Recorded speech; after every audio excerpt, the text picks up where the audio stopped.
pledge allegiance to the flag of the United States of America and to the republic for which it stands, one nation, under God, indivisible, with liberty and justice for all. Okay, Marty, will you do roll call attendance, please? Mary Jo Rasmussen. Here. Mary Jo Radcliffe. Here. Patty Jacobson. Here. Laurel Meek. Amy Huffman. Here. Naoma Thundercloud. Here. Scott Barton. Here.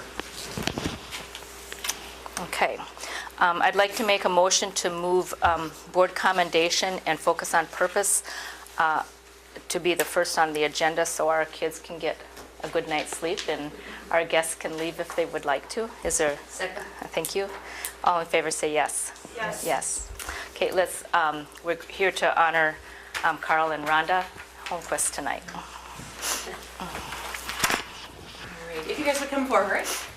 I'm not sure how many people in our community are aware of a program. It's called the Blue Gold Beginnings, and it started probably it's probably been going 10 years up in the Eau Claire area, and slowly has graduated to a broader area, and they included Black River Falls. They included Black River Falls when I was still principal over at Gephardt, and the whole idea of the day is just this fantastic concept. And being such incredible supporters of education, you guys certainly believe in that concept as well. The Blue Gold Beginnings brings together a whole grade level, and they pick 5th grade and there are thousands of 5th grade kids from around the region, and they all get bused to the UW Eau Claire campus.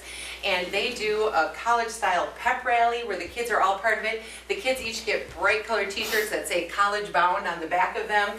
They get to take a tour of campus. They talk to the different academic departments. They talk to students and how they got involved and what those kids' goals are, all of that stuff. And we stepped outside to take our picture before, and I was telling them that when the concept first came about, they were talking an awful lot about the research that says students that live in low-income houses or come from low-income families very seldom are asked the question, where are you going to college? What are you going to do after graduation? Because it's almost passively implied that college is outside of their reach. And so the idea of Blue Gold Beginnings is that every single student has the opportunity to go to college, whether that be 2-year, 4-year. It is not just a sales for UW Eau Claire, although I know we have 2 very proud UW Eau Claire alumni. It's not just about being a Blue Gold, but it is about that college is an option for all kids and how important that education is. And so the incredible financial support that the Holmquists have given over many, many, many years continues to allow all of our Black River Falls 5th graders to get bussed up there, participate in this day's event. They all get a t-shirt, they get fed lunch while they're there,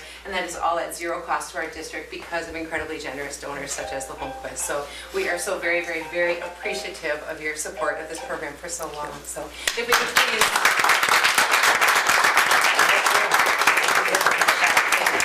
I'd just like to add, too, the Holmquists are very big supporters of our college scholarships for our students as well. So thank you. Thank you very much. Your passion for education is much appreciated. Thank you. Thank you. Thank you so much. Okay, we'll That's do... usually in, what is it, April? Is that when they go up, do you think? April? Yeah. Yep. So we'll be watching Facebook for our pictures of our Blue Gold Beginnings kids again. Okay, thank you for coming. It will have focus on purpose with our students now.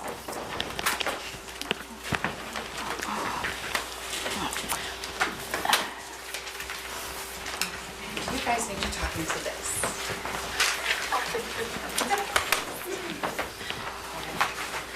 We are here from Red Creek, and Yep, okay, it's just working. can't hear it. We are here from Red Creek, and we are here to talk about an event that we have been doing at our school the last 2 years called the Vocabulary Showdown. I am the Gifted and Talented Coordinator for the district, and we've been doing spelling bees for years, geography bees for years in our district. And I was actually on Twitter looking around one day a couple years ago, and I saw something called a Vocabulary Showdown in a different district. And I was all about it.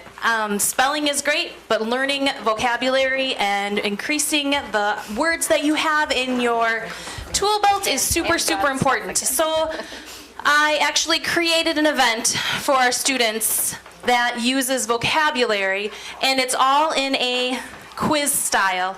So that's what we're going to do today. We are going to actually show the school board what this looks like and have you, the school board, compete against these 4th and 5th grade students to see how you can go. Did you guys already practice though?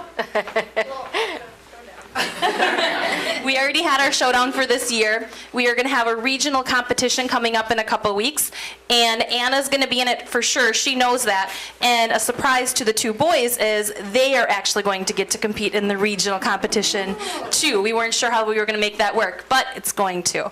So each round has different types of questions. Some are synonyms, some are antonyms, some are analogies. There's lots of different things. So you need to know an awful lot about vocabulary to do well on this. So these guys are experts, and we're going to pit them against the adults, and let's see how it goes. All right, so let's get you all logged in. So if you can open up the Kahoot app. The password is 1111. I don't have a... 1111.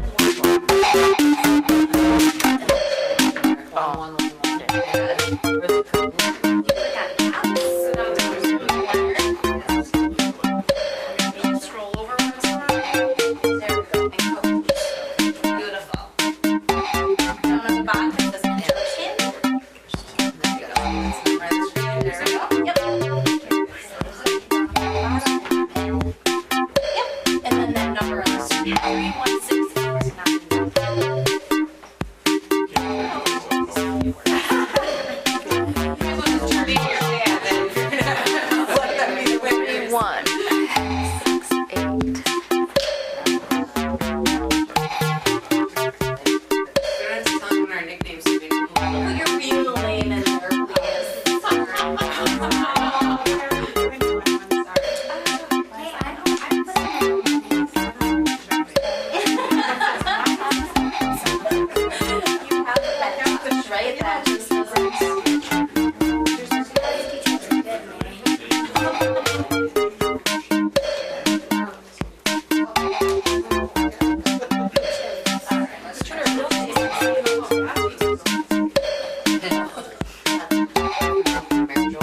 That's what I put something. Yeah, probably need a lesson.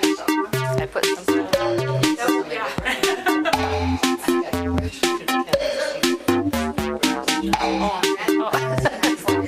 It's okay. Just say things. Oh, good. It's working perfect. That's what it's doing too. Should we go to Chrome and link to Kahoot.it? Maybe we'll have to just share.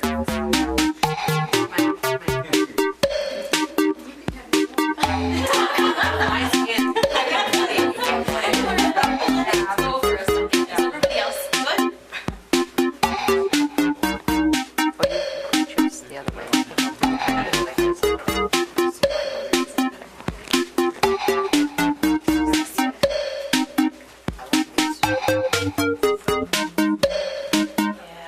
These are, yeah, solid. My grandkids have these at their homes.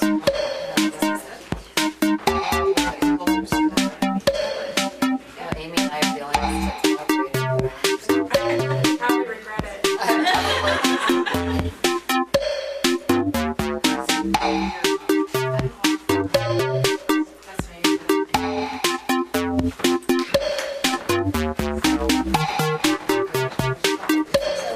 Oh, your earring.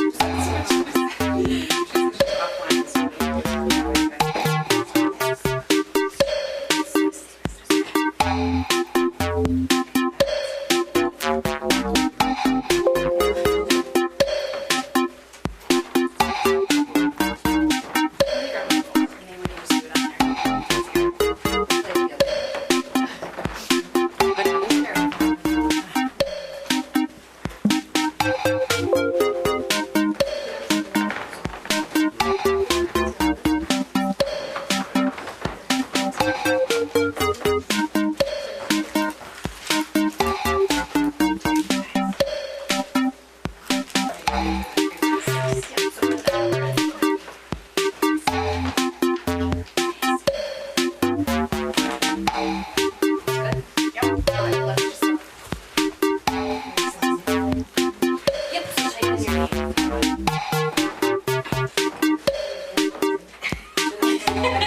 And then, okay. All right, so this is how this works. Then we're gonna hit start, and the first question's gonna be up there. So you're going to answer with the color that matches the answer that you like in the screen. So you want to click on the meaning of stable. Is it following a specific sequence? If you want that one, click the red. Poorly made, you click the blue. Not likely to give way, you're going to click the yellow. Yeah.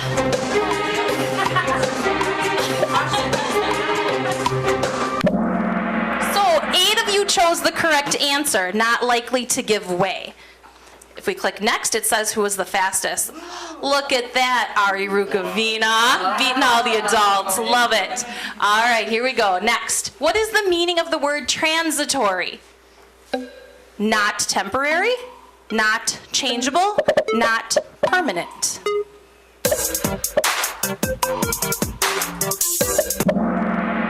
7 of you had that one right, not permanent.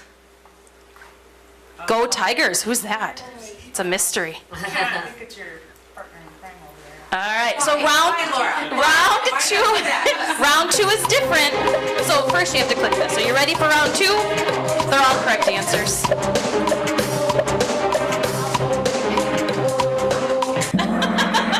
That one's just to get you ready. The second round is different now. So let's go ahead. Oh, so we were supposed to click that? So what is the synonym for the word evoke? You're looking for the synonym.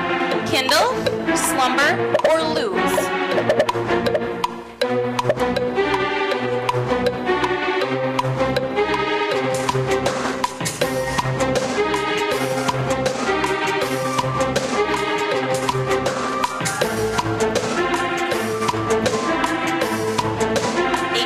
Left. If you didn't answer yet, you gotta get an answer.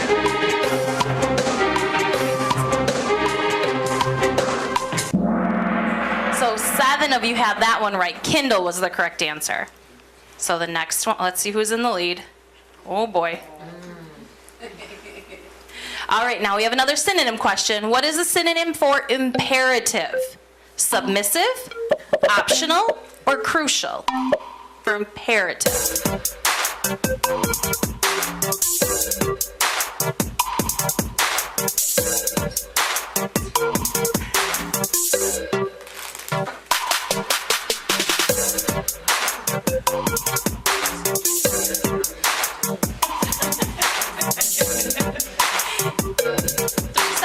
If you didn't choose an answer, choose your answer.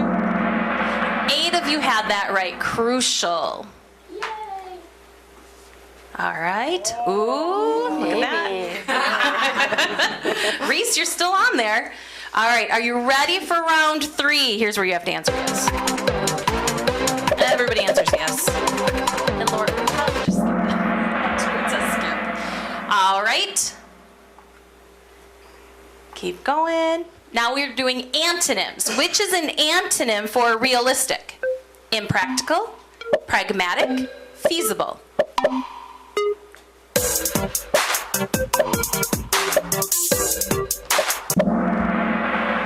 Impractical is correct. Ooh, look at that. Come on, kids. You ready? Antonym for imminent, impending, distant, or looming.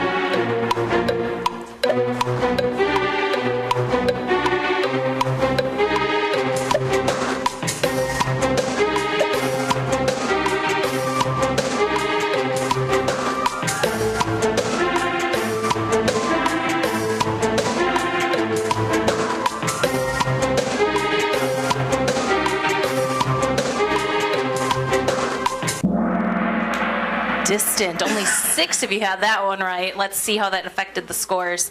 Ooh, not much. Ooh, Ari got back up there. Good job. Good job, Amy. All right. Okay, we're gonna skip this. Yeah, skip that. See if we can do that. All right, good deal. All right, round 4 is different again.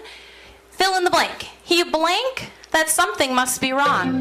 Decline, forfeited, surmised. You guys were fast that time. Nice. Very good.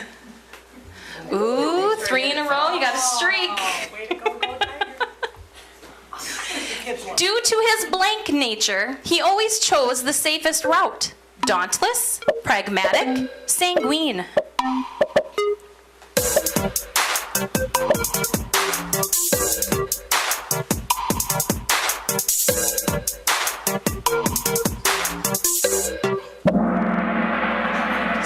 of you had pragmatic. Very good. All right. Ooh, Patty's got a streak too. Look at that. Very good. Amy's staying right up there. All right, next. Go ahead and skip this one. We'll make this our last round. There's 10 rounds altogether. I think 5 is good. Here's the deal. Okay, which is not a meaning of the word that's spelled B-U-F-F-E-T. A type of deep ocean fish to hit, punch, or slap, or a self-service food bar.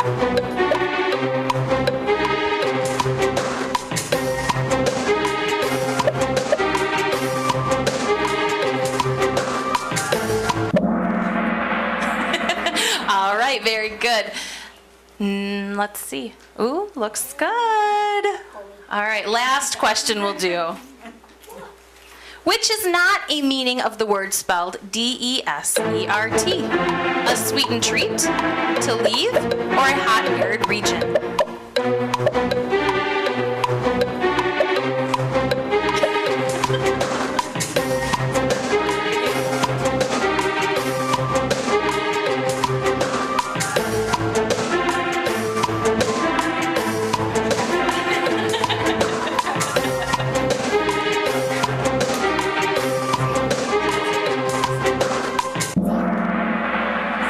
Five of you had a sweetened treat. Very good.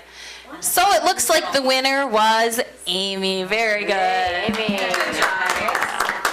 So to finish up, I just want each of you 3 kids to get up and tell them one thing that you really liked about the vocabulary showdown. Got it in your head? Oh, come on. They want to hear you talk too, not just me. Stand up. Who wants to go first? Reese, you get to go first. Oh my goodness. Ari. No. Don't even think about it.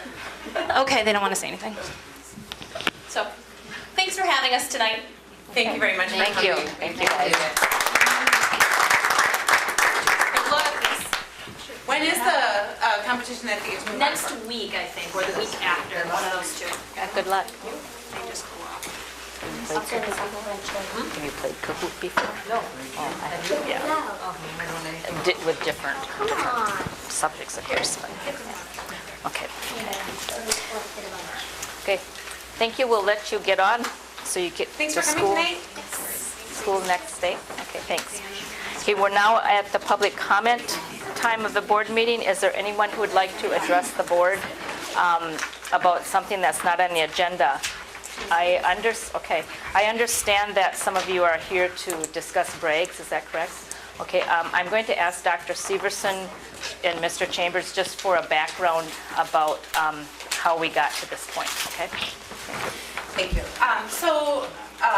Most of the admin team has not even heard the rest of this story. Last week, Monday, we received a letter of resignation from Mr. Andrew Werner, who was our breaks teacher and our STEM teacher at the middle school, and he was resigning as of the end of the semester, which is this Friday would be the last day. We received the letter on Monday. I called a special board meeting for Wednesday to talk to the board about what they were interested in doing with that, considering that that position had been posted for well over a year with one applicant, and prior to that was posted extensively and just really struggling to find quality applicants interested in that role. And so when we came together last spring, when the board had discussion about the breaks program, there was at that time 18 students enrolled in the breaks program. At the time of Mr. Werner's resignation, there were 10 students enrolled in the breaks program. One of them had already requested to go back to the high school full-time for a second semester, and one student was hoping to graduate early, which would have left 8 students for the remainder of the school year. When we looked at 8 students and trying to find a substitute that would be able to pick up a challenging position mid-year, we were extremely hesitant to think that we would find someone that would be able to do that task. We were concerned with the rigor of the instruction happening at the breaks program. again, last spring when we had similar concerns, which is what led us to making and when I say us, the admin team, what led us to making the recommendation to reduce breaks to help balance our budget last year was some of our challenges in maintaining staffing that was consistent and high enough academic expectations that we could feel good giving a school district of Black River Falls high school diploma to those students. At the time, we didn't have a lot of conversation about the rigor because the teacher had already resigned, and so we were hopeful that a new staff member would help us to increase the academic expectations in the program moving forward. Again, that teacher had already resigned. It wasn't worth a public discussion about the academic performance at the Breaks program. Again, of the 18, 10 came back this year, 8 we're looking at moving forward for a second semester. We do not believe that there are viable candidates available. And there are quite a few seniors in the program right now, and so to not have a plan for the second semester of their senior year feels horribly irresponsible. And so the board met with Mr. Chambers and we talked about what other possibilities could exist. The students that are currently in breaks, we're planning on attending breaks for half of their day and being back at the high school for the other half of their day. The board talked with Mr. Chambers about contacting each of those 10 families and having a face-to-face conversation with all 10 of them and talk about what other possibilities exist for those kids. When we were together at that special board meeting, which was not a closed session, but it was a special board meeting, so understand why people weren't as aware of it. We went student by student and talked about how many credits each student had earned up until this point and what possibilities might exist to move forward so that the elimination, our staff member resigning and deciding to go back to China was completely outside of our control. We most definitely gave him a contract for a full year with the intention of running the program for the full year. But as I said, with him leaving, we were faced with a very difficult position to try to fill adequately for the second half of the year. We went student by student and felt like we had a pretty promising possibility for each of the students. It was the intention of the board and the administration. We did not want to pull the carpet out from under anybody midstream. But again, we didn't choose this, the staff member left. And so trying to make the best of a difficult situation. My understanding from Mr. Chambers, and I will ask him to share with the board personally, that many of the students, he's not had the face-to-face yet because they've been playing some phone tag, but the students that he has met with, there wasn't anybody that was, they were disappointed. They thought that the Breaks idea was a solid idea and they wish that it would have been more successful, but there was not, people were amenable to making one-on-one arrangements with their child to try to make it through the rest of the year. So, Mr. Chambers, did you want to talk a little bit about some of those conversations? And Before you start, Mr. Chambers, I'd just like to clarify, when Dr. Severson talked about that we went student by student, there were no names mentioned. That was all kept confidential. It was just the student's situation, how many credits they had, what year they were in the school. student is a senior. Yeah. Their GPA is Yeah. 1.89. Yes. They have 20 credits right now. Yeah, Here's what possibilities exist for this student. Student number 2, they are a junior. They have X number of credits. Yes. They have a GPA. That's how we went through the Okay, list. okay. Mr. So Chambers. I did talk with a number of the families and students face-to-face. In fact, I just finished up a couple of meetings this afternoon. And just to clarify too, or to add to what Dr. Severson said, there actually is now one of the junior students who is leaving on Thursday for the Challenge Academy, and a second student who will, provided finals go well, be graduating on Friday. So we would have 6 students who would be Continuing. looking at continuing. Okay, thank you. So, excuse me. So one of the junior students is going to, just met with her and her parents tonight, and should be coming back to the high school and is looking at finishing up this semester and, excuse me, the fall semester. We spoke about some promising opportunities. She has a real solid career plan and career goals. We talked about some work-based learning opportunities coming up next year, some college credit courses this semester and in the fall semester. So we'll feel very solid with that student. A few other students, we are looking at some work-based learning opportunities for them to finish up some credits this coming spring semester with some career-based type of opportunities along with those courses that they're already scheduled for at the high school. So it'd be actually minimal change to their schedule. Instead of going to Bragg's, it'd be going to a job placement. Excellent. Which hopefully will continue the relevance in the programming, which is what was so important last spring when they spoke to us. It was that they saw a direct connection between their coursework at Bragg's and their future careers. So getting into a job placement would certainly provide that. That was the goal, yeah. So there, I have 3 students right now who I have meetings for tomorrow or Wednesday. And those will be the final 3 students and parents I'll be meeting with to develop plans. And so we certainly recognize public comment is about you talking, not us talking at you. Our policy says that people have about 3 minutes to discuss with the board. We just wanted to give you that background because things have moved very, very, very quickly. The teacher went to China during Christmas break and came back and surprised all of us with a very untimely resignation. And so that is the why behind things moving so quickly. I just wanted to share that part. So now I think Okay. So I invite who would like to speak. You raised your hand first. If you'd like to speak, you can come up and say your name and. Yeah, I'm Don Sigler, my son's in the Bragg's program. Okay. And you just answered most of my questions, okay? I knew there must be a reason for that. I thought I could talk all night, but I won't. Okay. Yeah. 3 minutes is our policy, but here, Is that on? It's on. you're good, you're good. Sorry. Doesn't sound like it. Yeah, it doesn't sound like it. Okay, well, you did answer my questions because I had a list of them. And yes, the emergency meeting was pretty sudden and we all sort of missed it. I just had a couple of comments. It sounds like the needs are going to be met, which was a big concern of mine. This is only slightly tangentially related, since I wanted to bring it up anyway, is that the kids are told frequently by staff, faculty, admin, and other students that if they don't go to a 4-year university, they're not going to have any success, they're never going to make any money, and they're going to be failures in life, basically. We need to address that, please.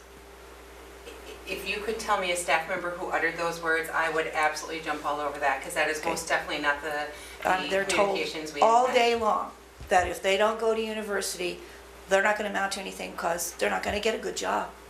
We know that the trades are great jobs. We're lacking trade people. We're lacking trade people right here in this town.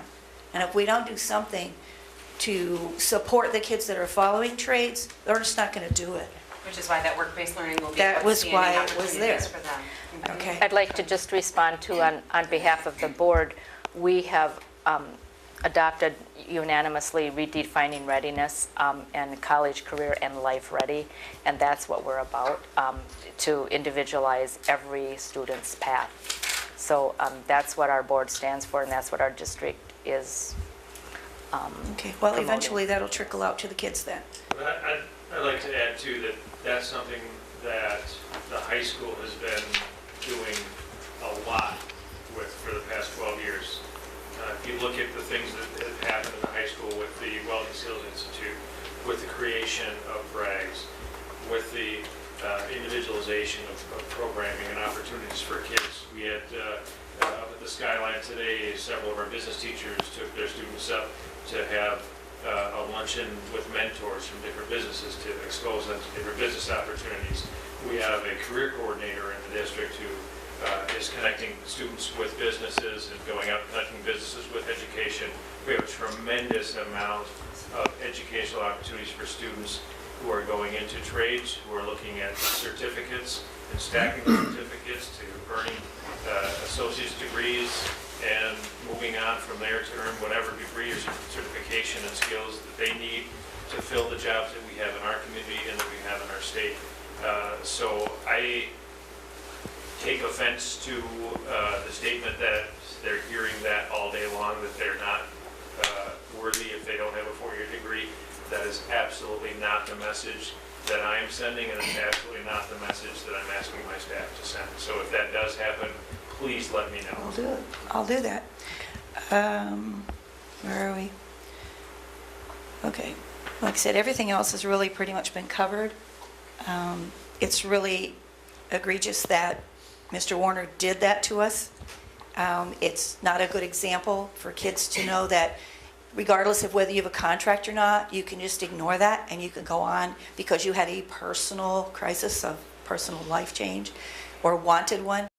And works with specific kids that are referred by their classroom teachers that need just a little extra help. So during target time, when our teachers are placing kids into different reading and math interventions, she also pulls them for a very short time during that target time. So that's a wonderful time for her to do that work as well.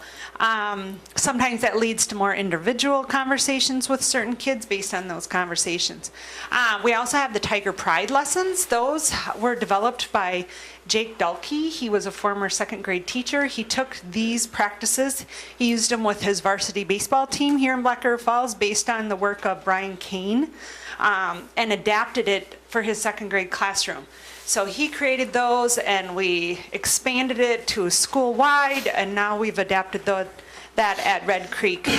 Some of the lessons are like, we don't have to, we get to do this. And the power of yet.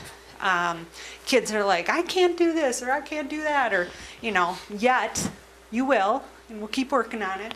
So that's part of, that goes right into our PBIS lessons with our kids too. Also, we're in the middle of Kindness Month at Red Creek. Next week, we'll actually kick off a hard challenge where kids, the upper levels, 3, 4, and 5, will have a list of 50 items that they're going to try to conquer within the week. Second grade has an option of a 20 list, I think. So we'll do that. We have other things going on. Fifth grade is collecting money to make tie-dyed blankets, and they're going to send them up to Alaska to a former teacher, Lauren Jeffrey. She was just here visiting on her Christmas break, and so they're going to send those blankets up to her school, and she's going to give out those blankets to kids in need up there. So there's lots of different things that are still going on throughout the month. We're going to dress up on Thursday in some tie-dye and hippie because we're happy to be all about love and kindness. So that's a constant message with our kids. They really love that day. So we also have a daily bullying report that's done throughout the district. It tracks all the kids' keystrokes, and we're just the beginning of this report. If Lisa McCullough was here, she'd say that is a daily part of her job. It's probably every other week part of our job, where we will get an email from Peggy Gordon, and it will show the keystrokes that the kids have done. Sometimes, they're experimenting in our building. Usually it's not in relation to other kids, but this year we did have an email sent from one student to another student. I think they actually are, for the most part, friends, but it's experimenting with this social media and emailing, and so they're warned at our level that they'll lose their privileges, but they do get a warning. I think Lisa handles it differently at the high school because they should know better. But we tell them, even the return, that's all listed in this report. So even though they wrote it and deleted it, it still all shows up. So, and then you heard a lot about the Stop It app that we rolled out, and that starts with our 4th graders and goes all the way up to 12th grade. We've had about 10 reports so far since we rolled it out this year. Sometimes it's just report so-and-so is not being very nice to so-and-so. I don't know who the victim is because it's anonymous, but I do follow up with all those students and just say, you were reported. So there's something you're doing that others aren't appreciating. And I feel like it's other classmates that are watching things happen, that are reporting it. It's not necessarily the victim, so. Were those 10 at Red Creek, or was that district-wide? At Red Creek. Yeah. So.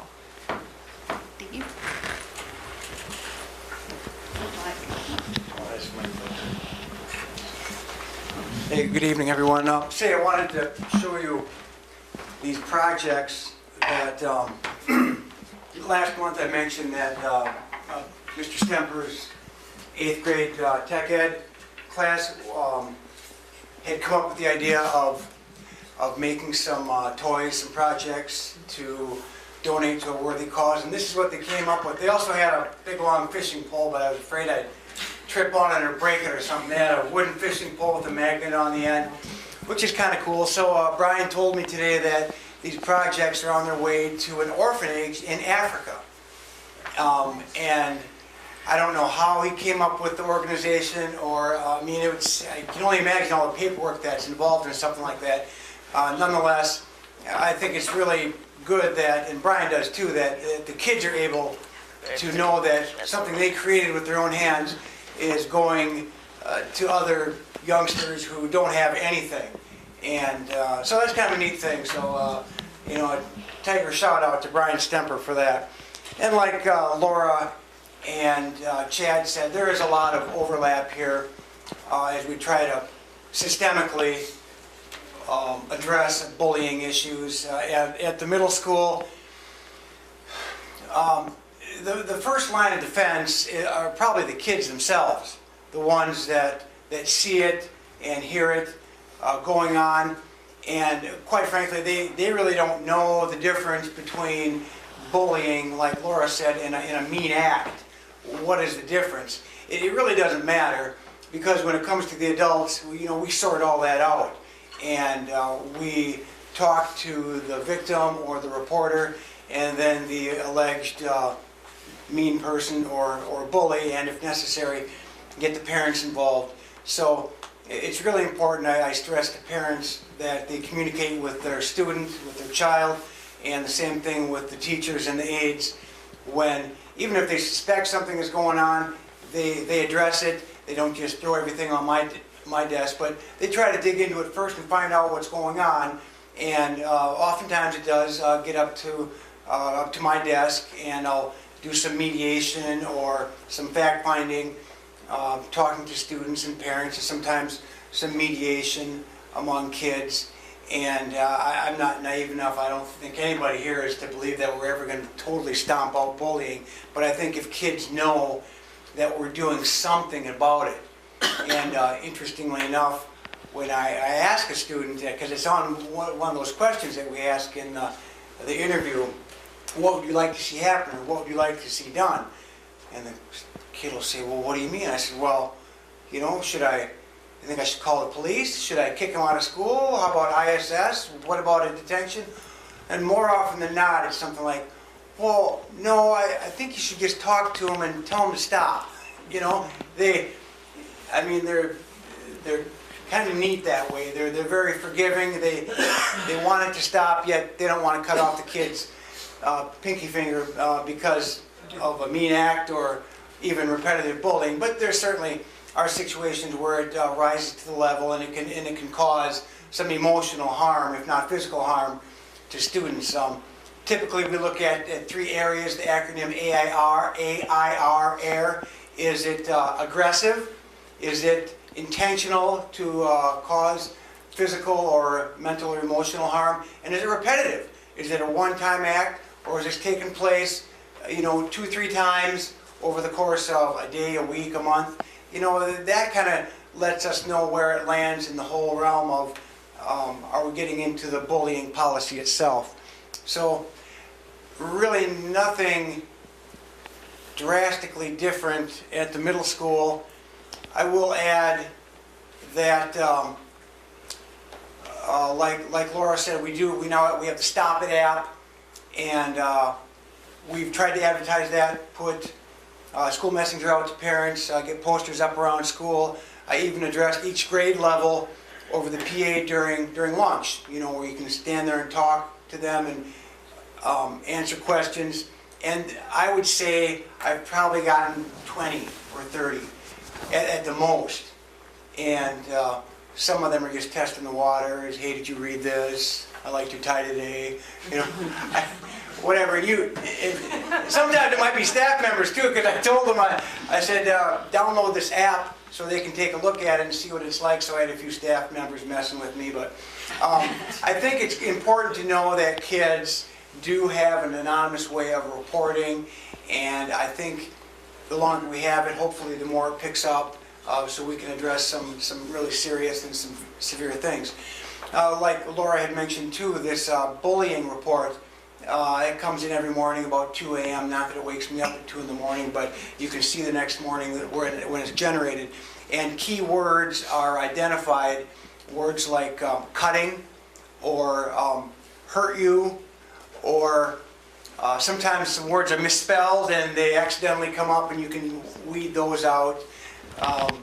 And middle school kids like to test the waters with swear words, and then when you call them on it, and you say, next time you're going to have your privileges cut off for a couple weeks or whatever, they usually get the hint. So it's good to know when kids are not using school-owned technology correctly, so we do address that. But hopefully we've had a chance to skim over the list, and I'm certainly open to any questions if anybody has any. So how do you determine when it's meanness versus bullying?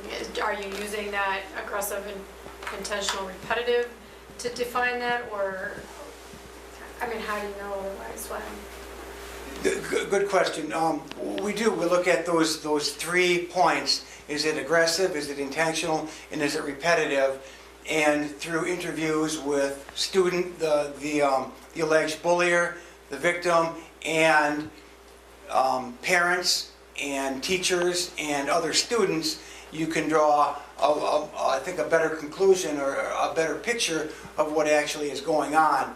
And kids are good. I mean, the best bullies can do stuff right in front of you and you don't even see it. It's so fast. And they can be so sneaky about it. And kids are mean, unfortunately. Some kids are. But there are more good kids who are ready and willing to report things than there are kids out there being mean and bullying. I really believe that. But we try to focus too on the bystanders and what can you do. I mean, kids don't want to be seen as the narc or the rat or whatever, but they can still report things through the Stop It app by telling their parent, by emailing me. That's happened before too, by telling their teacher. So once they get on that path of it's truly bullying, then it's formally documented, the parents are involved, it goes on their record, and we take steps and consequences given the severity of the bullying, and up to and including expulsion. I mean, that's what it says in our policy too. So we don't take it lightly. I know we probably all heard students or parents say, my child's been bullied relentlessly and you guys haven't done anything about it. And I can promise you, if I have never not done anything about it. I don't just turn a blind eye. I don't think anybody, I know nobody here does do that. So we do address it. Sometimes we don't always, the student doesn't always get the consequences that the parent or the student wants. We feel, I think the main point is for it to stop and for that victim not to be bothered anymore. Back to your question, Amy, I think the repetition is really a large indicator, and that can go either way. Either it's the same victim being treated that way multiple times so it becomes repetitive, or sometimes it's the student, the bully, who a whole bunch of different kids are reporting the same behavior on that kid. Either way, there's some repetition, Yes. and that really is that discerning factor, whether the kid's just having a bad day and bit your head off for no reason, or bit my head off this block, and then the next kid, and then the next kid, and the next kid, versus, so the repetition really paints much more of a pattern of behavior than one time. Another piece that we use at Red Creek with kids too is talking about a change of power. When a group overpowers, another student, that's bullying as well. When we talk to the kids, that we did have an incident this year where it was a group of kids on one kid, and we talked about, well, what choices did that child have? Could he go to get help? No, you guys had him pinned, and they were very remorseful and kind of shocked when we laid it out that, what their behavior was showing, and their parents were mortified. And so it was a huge learning lesson for those kids, hopefully in our building, so Dave never sees them. Yeah. That's all I had, unless you had any other questions, I'll turn it over to Tom. Thank you, Dave.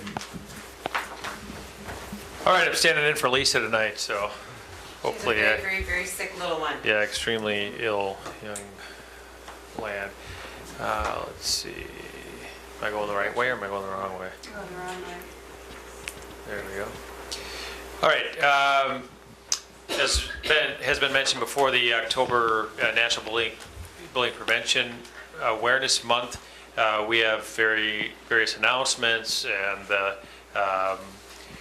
the wearing the blue shirts and encouraging people to not be bystanders, to report, to stand up to students who are mean and acting out against others. We've introduced the Stop It app, which has not been used a whole lot at the high school, actually. They're not gotten a lot of reports. Lisa has the bullying report form now electronic as well, so students can fill that out on their own. It says a Google Doc, and it goes directly to her.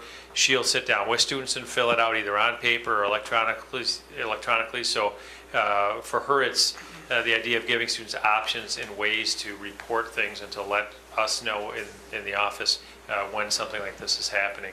A few people have already mentioned the daily bullying report, and that email, it's interesting because we have been receiving that at the high school for a number of years, as long as we've had the laptops at the high school and students typing things either for assignments or for other various pieces of communication with each other.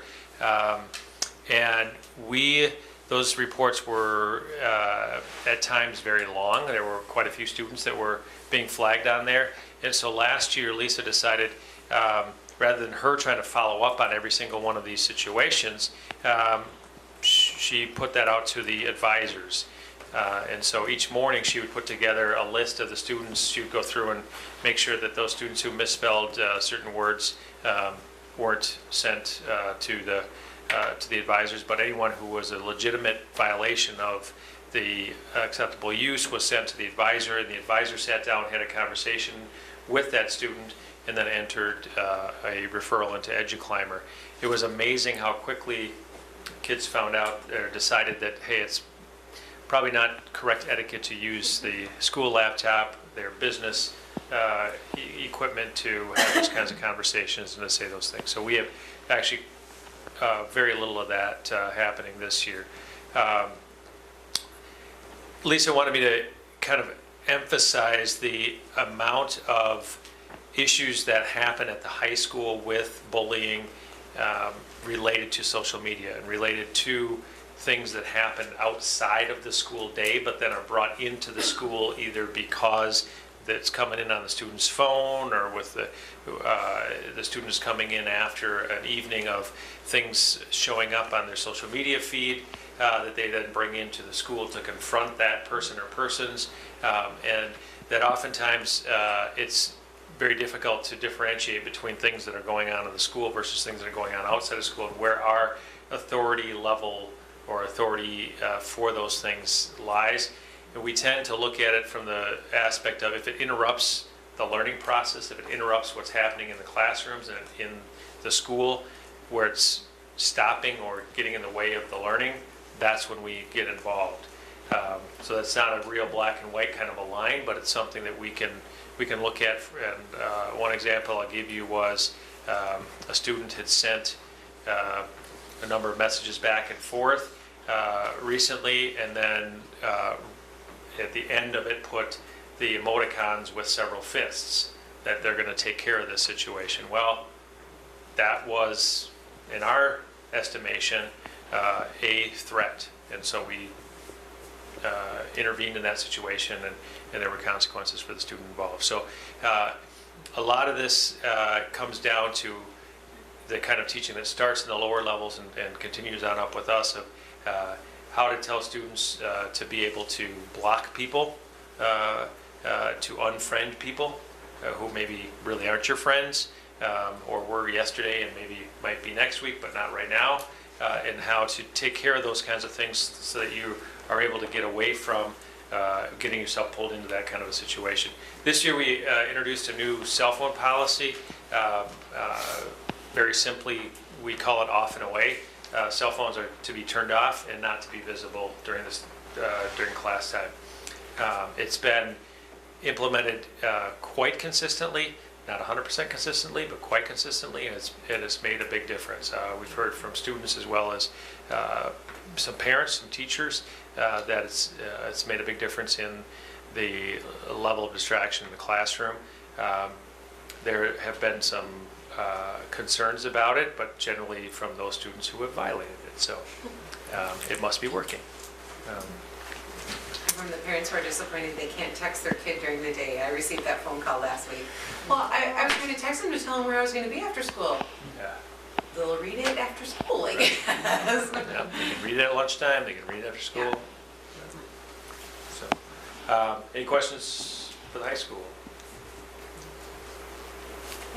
All right, thanks much. Is this document just for us, or is this something you might share on the website, like under one of the pillars or anything like that, so that families feel like this is a proactive thing that we're doing as a We certainly can, if you, Because I we have a think- I parent think we- resources link, but I'm not sure it's really a resource, but Yeah, information at least. Yeah, because you do hear people who feel like this stuff happens, but nothing ever gets done, but if they can see that this is how we approach the problem, then maybe they'll feel a little, I don't know, better about it. Or maybe even in the Tiger Tribune, have a short blurb on it, and then have a, say, you go to this link and you can find what we do. Right. That might be another. Thank you. All right. Tammy, you had something you wanted to share? I should. All right. It's hard to believe that half the year is already gone. Yeah.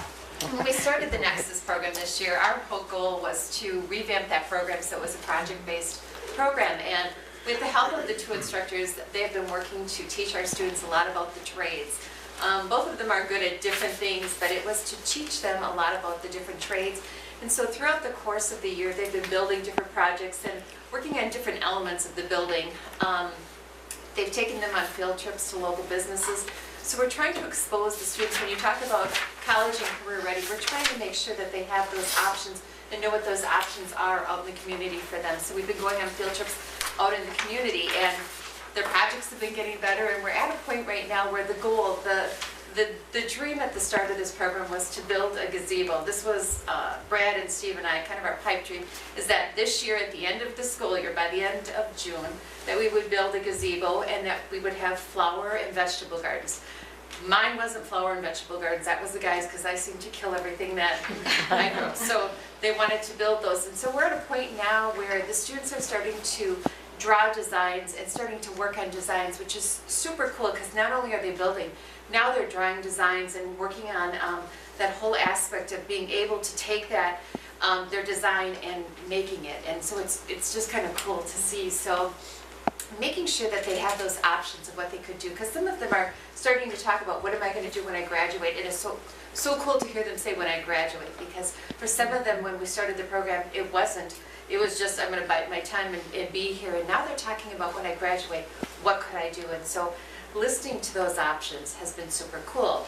So along with that, at the start of the school year, the special ed department, we had a team, a transition team, get together throughout the course of the summer before I came, and put together a transition fair that happened at the start of the school year.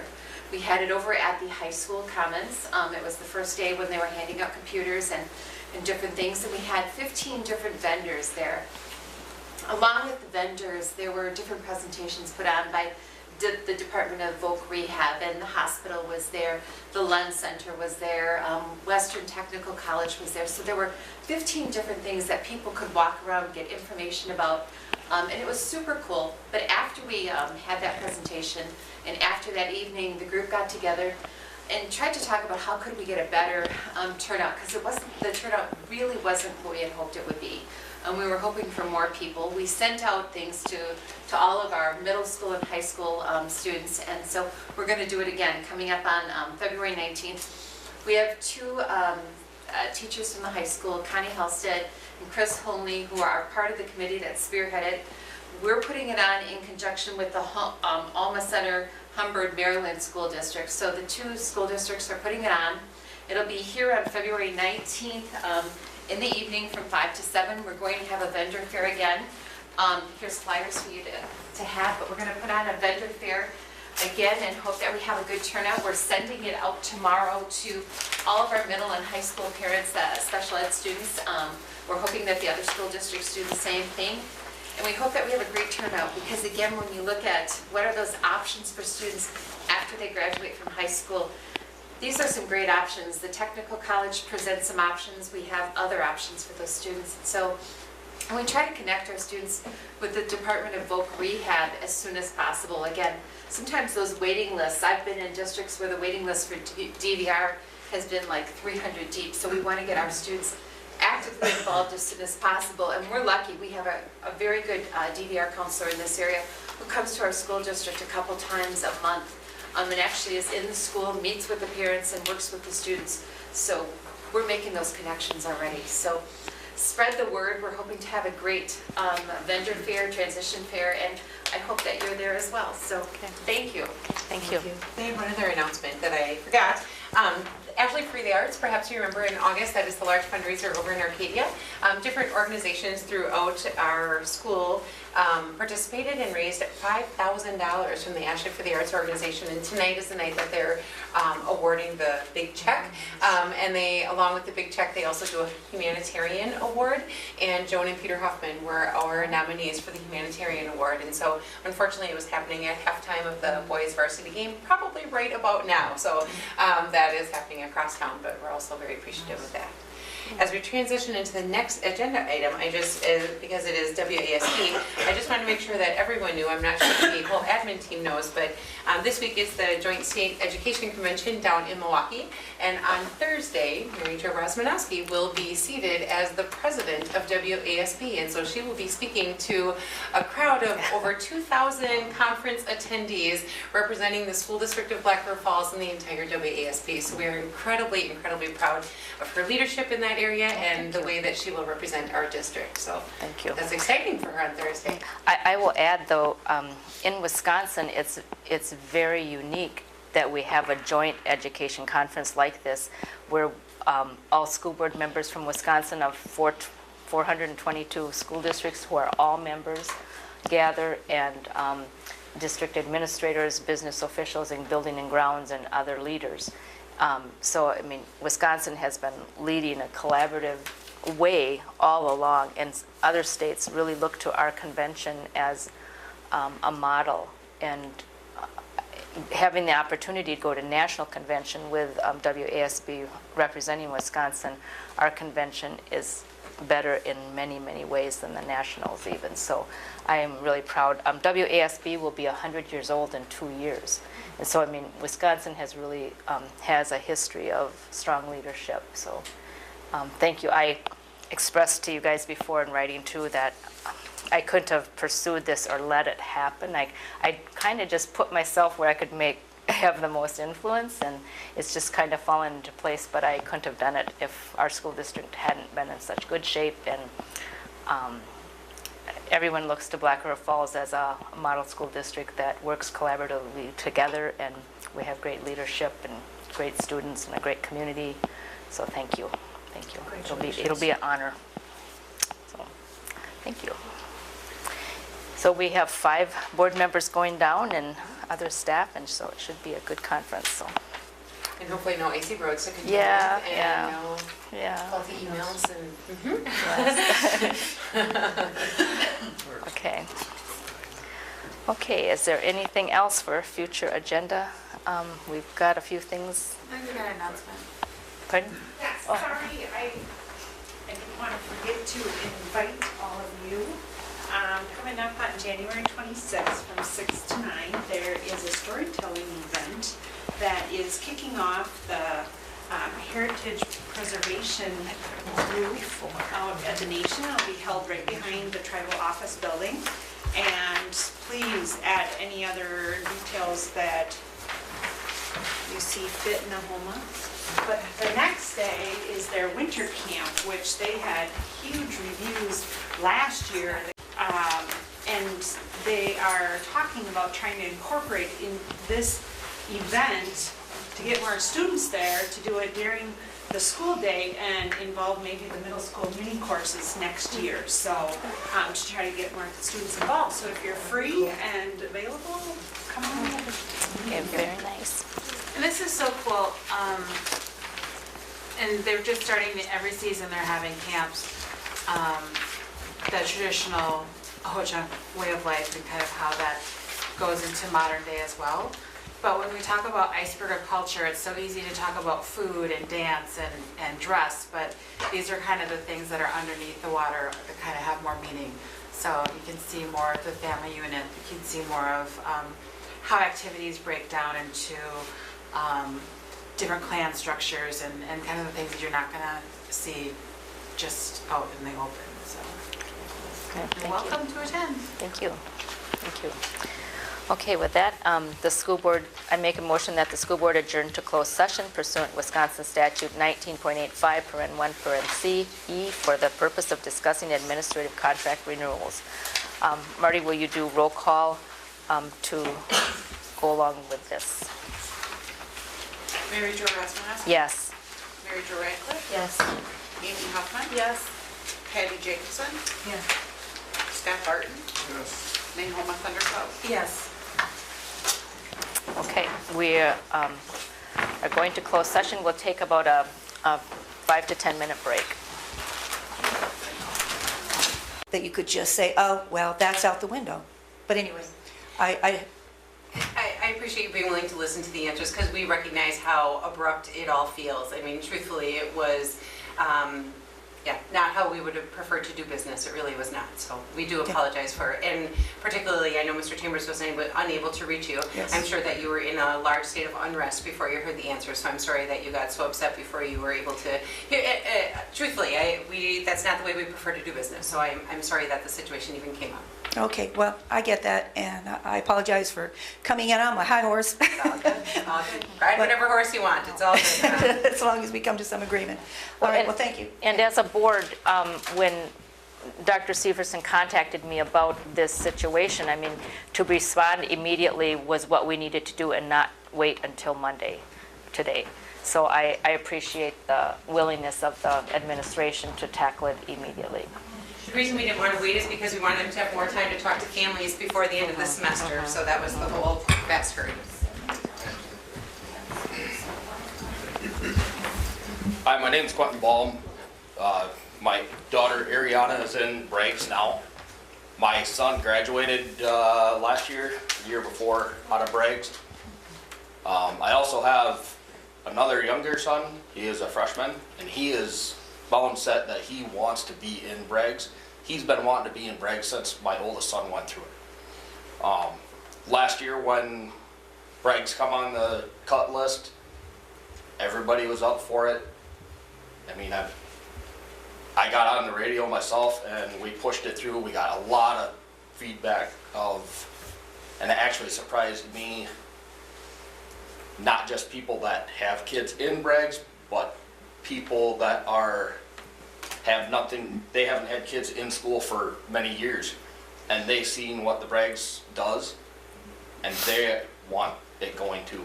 So I understand there's a lot of kids that are ready to walk away from it because either they're graduating early or going somewhere else, but it's one thing you can't say that, well, these kids we ain't got the numbers for the kids. These kids are graduating. My daughter's one of them that's hopefully going to graduate early.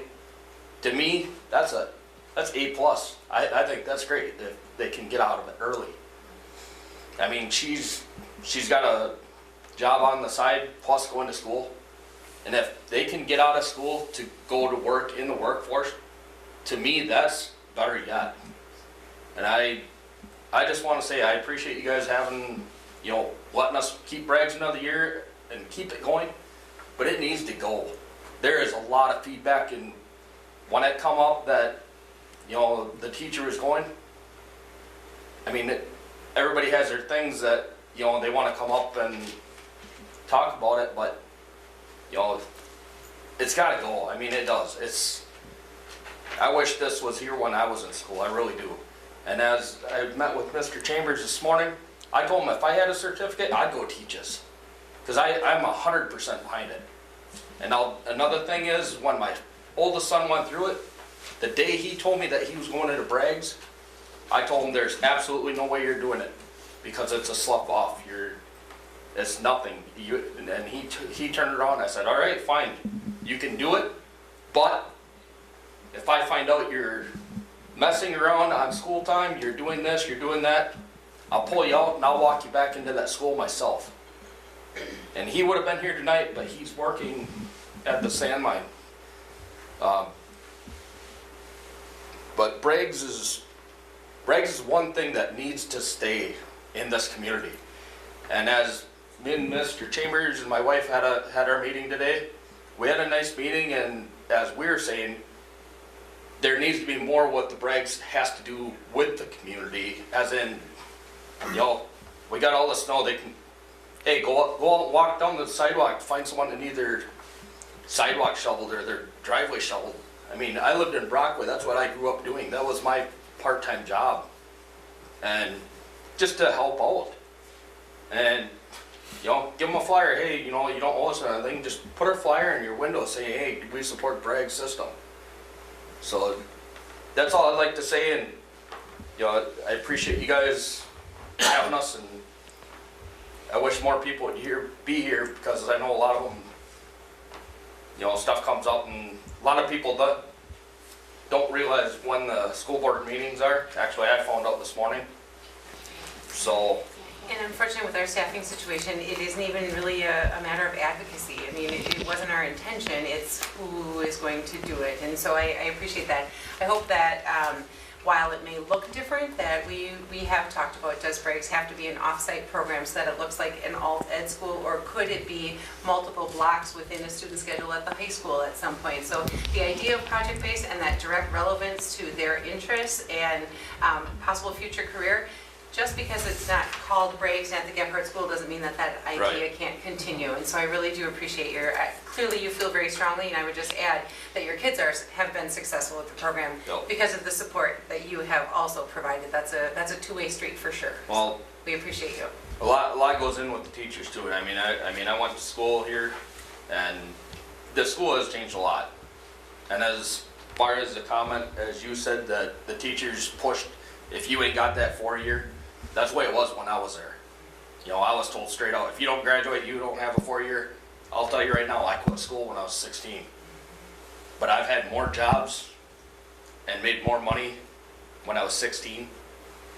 And to me, that's, I had to do it for myself, because I can't sit and read a book and tell you what it was about. I'd have to read it 30 times before I could tell you the name of it, probably. But you found your path. Right. I mean, I've had many of them. I've done a lot. I'm only 40 years old, but I've done some crazy jobs. So, thank you for everything. And Thank you. Okay. Thank you for coming tonight. We appreciate it. It's all about I'm sorry that the situation came up. No, it's understandable.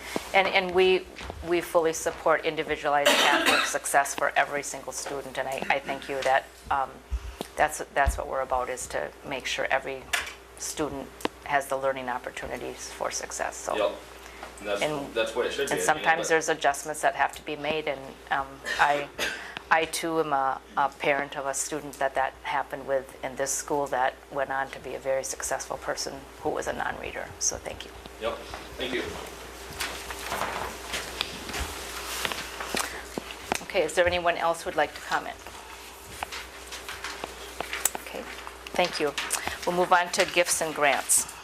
All right, we have two incredibly generous gifts, both targeted towards our varsity soccer program. Dr. Mike Mann and his wife Tina are donating $2,000 to directly offset the cost of the varsity soccer program, and Krista Anderson is also donating $2,000 for the soccer program.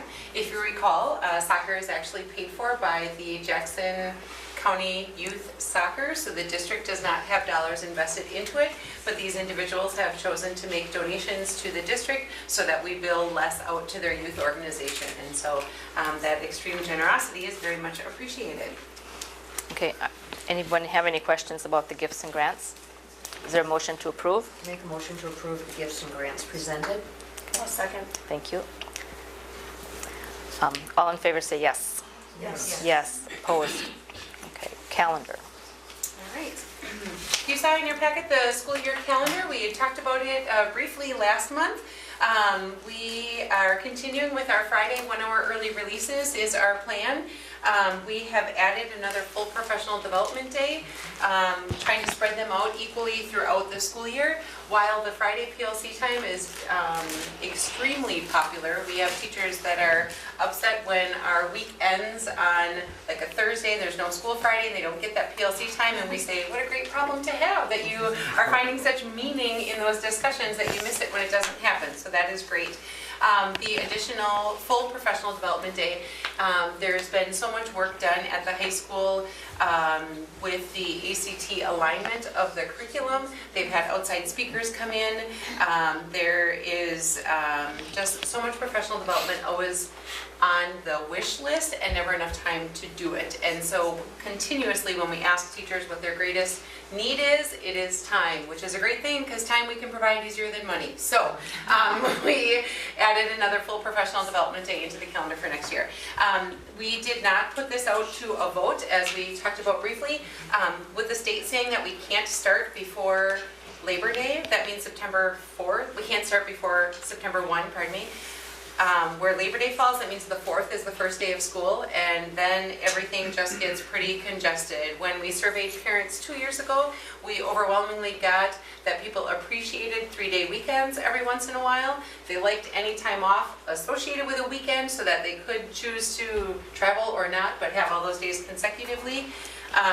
And so we didn't do a full week of spring break, but we came somewhat close. And then we would still end on Friday, June 7th, which, not that I'm preempting your decision making, but it would likely mean that graduation would be June 9th of that following year. So the committee put together this one calendar for you. We sent it out to staff for input. There was very little feedback, and so it is brought to you for recommendation. Okay. Any questions on the school calendar that we have looked at now for a little while? Okay. Is there a motion to approve the 18-19 school calendar as we see? Scott, okay. And then second by Patty? Okay, thank you. Any questions or discussion?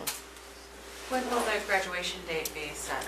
You guys usually do that it's on the core agenda for like April, but I always thought it probably should go along with the calendar discussion. So we can talk about that, whether we want to move it, because people have called Marty and said, you know what graduation is going to be for the class of 2019, right. So we certainly could change that for next year, and I can put graduation on as an action item for next month this time, and then in the future bring them together for you. Sure, that would be your preference? I think that would be good. Okay. Any other questions or comments? Okay, we have a motion and a second for approval of the school calendar. All in favor say yes. Yes. Opposed? Okay, motion carried. Swim team co-op. There's no changes, nothing new, just the old agreement had expired, and so it's time to re-up. That is between the school district of Black River Falls and Blair Taylor. I move to accept the swim team co-op agreement. I'll second. Thank you. Any questions or comments? All in favor say yes. Yes. Opposed? Okay, good. Community engagement report. We met last Monday, and we talked about a variety of items. We always give feedback to Shelley for topics for the Tiger Tribune and for media events, so we identified those topics.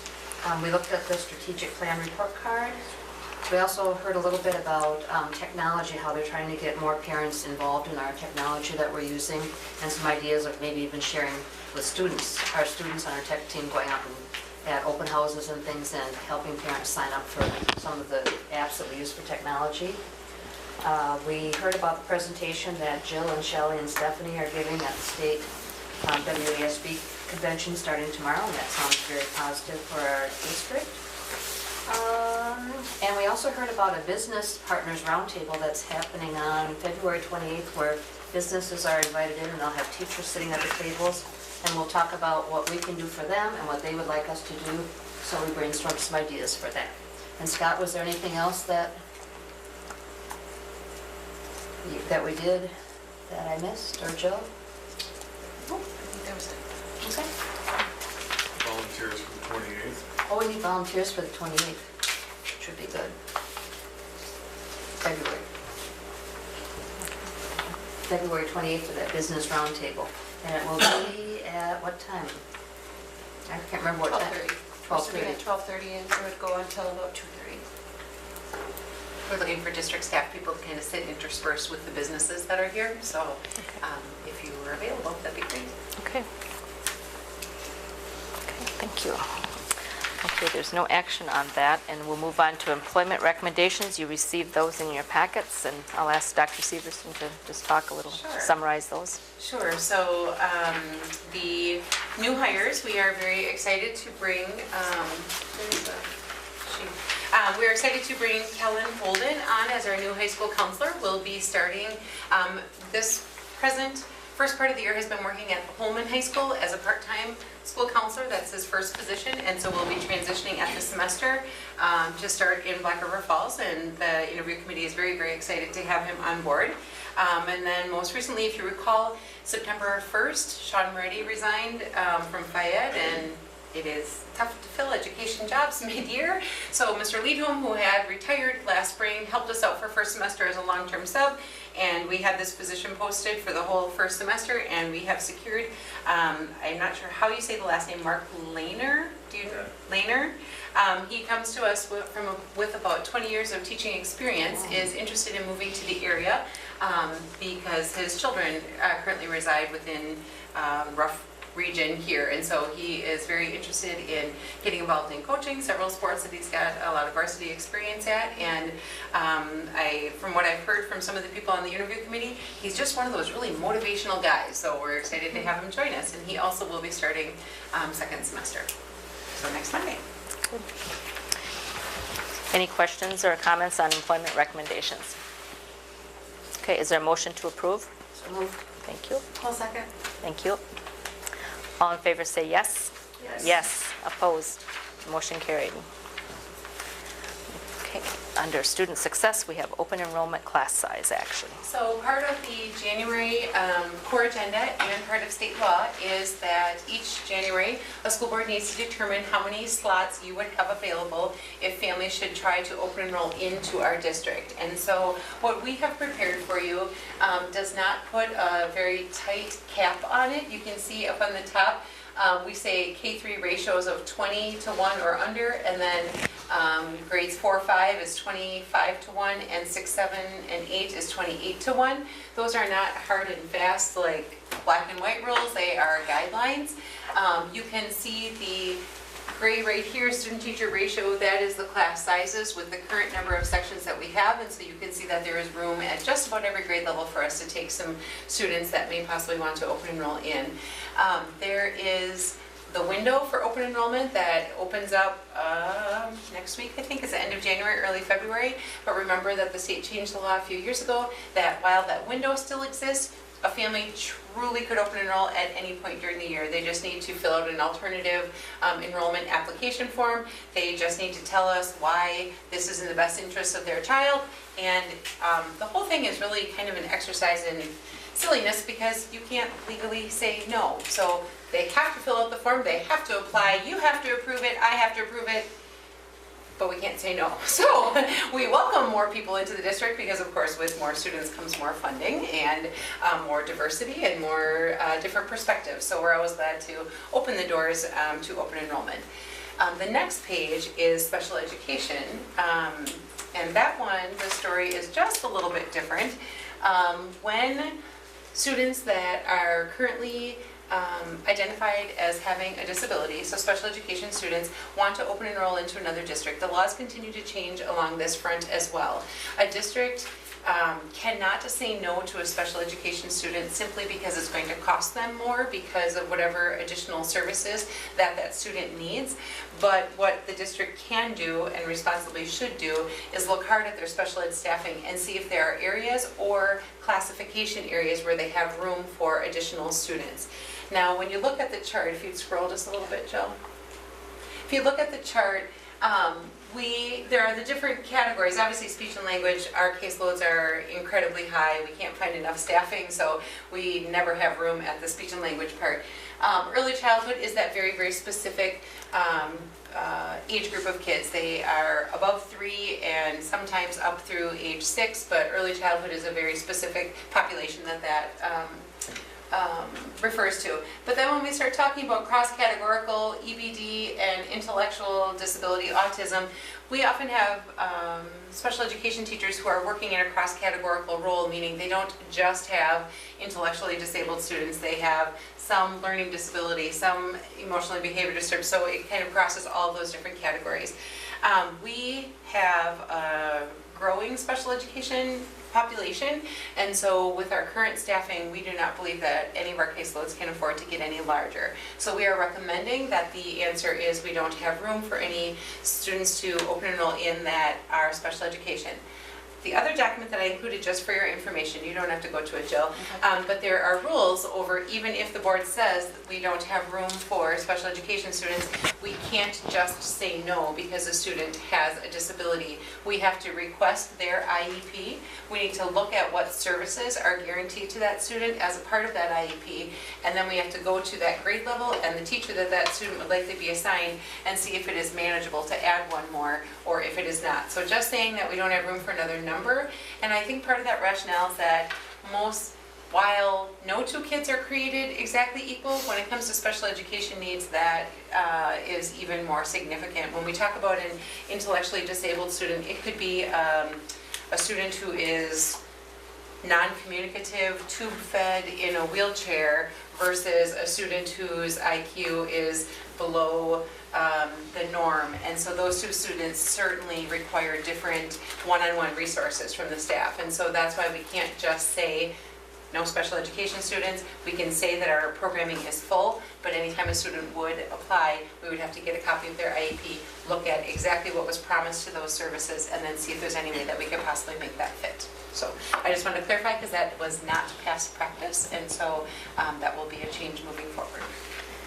Questions about that? If there's a student that's already in our district from another district, and I know we approve that every year, does that affect the ones who are already here? We do not make students reapply for open enrollment. Once they are entered into our district, we don't make them reapply. The ones that you are approving are new families, either in or out, but we do not make a family reapply each year. So if they have been allowed in, they would remain part of our district then.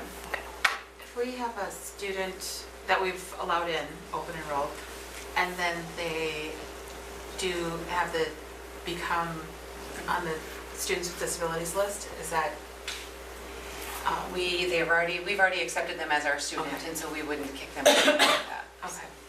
I'll give you an example. This fall, we had a student that they open enrolled in, they had 3 children. One was not a student with a disability, and the 2 did have a disability, and they were at grade levels that we were already extremely, extremely strapped. And so, unfortunately, we had to say no, and felt badly because they were a family that has moved between us and the other district a couple times. They'd already been here for some of their schooling, had been at the other place some of their schooling, but we did not, our programming at that grade level was already at max capacity. About a month later, the family moved to our district, so then all the students came anyway. And so that is the part that right now we can say that our staffing is full, but during the summer, anybody that moves here, disability or not, they're coming here next year. And so we are constantly trying to make that adjustment as well. And so we said that we were full, then that family moved here, and now we're extra full because they're here and they're attending, and we're providing those services. So. Okay, so is there a motion to accept the open enrollment class size recommendation? So moved. Thank you. I'll second. Thank you.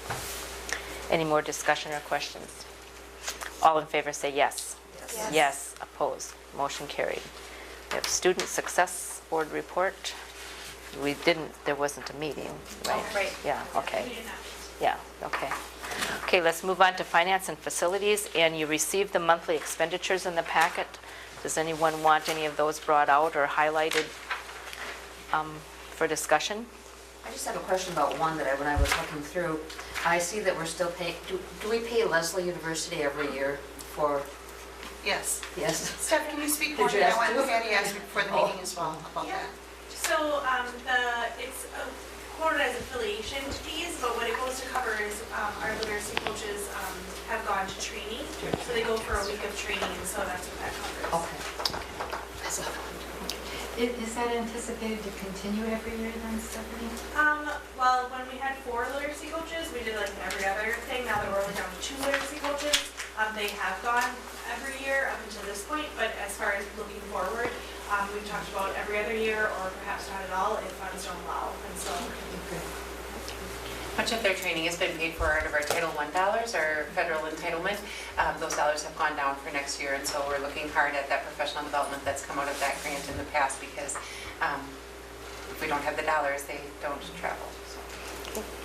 Anything else you would like to pull out for discussion? Okay, is there a motion to approve the monthly expenditure report? Motion. Thanks, Scott. Second? Second, okay. All in favor say yes. Yes. Yes, opposed. Motion carried. Building maintenance, we got a few little projects here going on for the future. Yep. This was in your packet, and hopefully you've had a chance to look at it. I'd be happy to answer any questions that you might have. I can just skim through them real quickly though. Joe and I, or at least Joe, has typically met with the principals one-on-one, and we walk the buildings, talk to them about maybe some projects that they're seeing, or the head custodian in that building also joins us for those meetings. We're on a rotation of starting to replace windows at 4th Street. Those are original with that building, so it's time to start looking at doing that. We did that at the middle school with some of those windows already, actually all of them, we already did that. Lighting projects, carpeting, flooring, those kinds of things are cyclical. Keep doing that. There's also asphalt in here. And you might have noticed we already are looking at doing something to Red Creek. That's recommended by the contractors, that we already do a seal coat on that. That will require striping again, but that is to maintain it a lot longer and make that last. So, How about the blacktop at 4th Street back to Grass? Is that round circle? yes. Okay. Yep.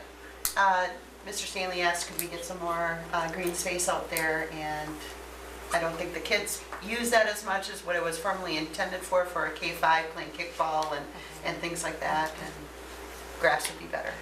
And we're going to have other spots for a ball soon. How often will Red Creek need to have that seal coating done then? It won't need to be done then for a while, at least 5 years, and then you kind of get on a pattern after that, so.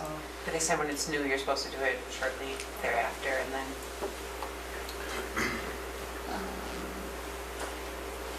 Yeah, doing some bathroom remodeling, upgrading. The biggest one in here is the high school.